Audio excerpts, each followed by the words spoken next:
What do you mean banned substances are in products? They actually, what we found is that it's about 1 in 10 non-third-party tested products could have a banned substance. And that's worldwide. Wow. Okay. Yeah. Now, So- how are those arriving in there? The thing is, it's inadvertent. Nobody's doing this on purpose 99.9% of the time.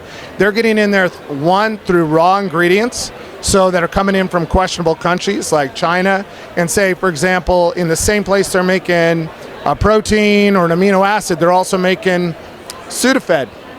And they're like, oh, I'm just going to air hose this out, now I'm going to make your protein, and there's some Sudafed in there. And it gets into the product. Is this a real example, or are you just like saying stuff, or like?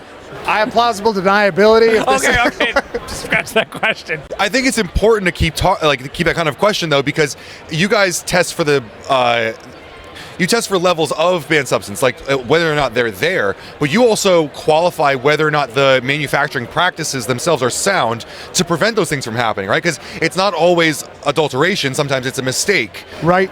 So we're looking at the manufacturer, and we go in there and we perform what's called an MAQ assessment. And so after 20 years, we found that, hey, raw materials could get in there.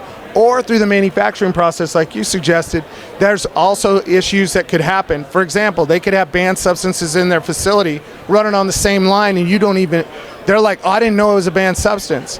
One of the things that probably all of us might take is DHEA. DHEA is like Velcro. It gets into everything. Really? And so, like, DHEA is a banned substance on the WADA list, and it could cause you to fail a drug test. So I'm using that as an example because we've gone into facilities that they scrub it down, and 3 months later we still find DHEA in the product.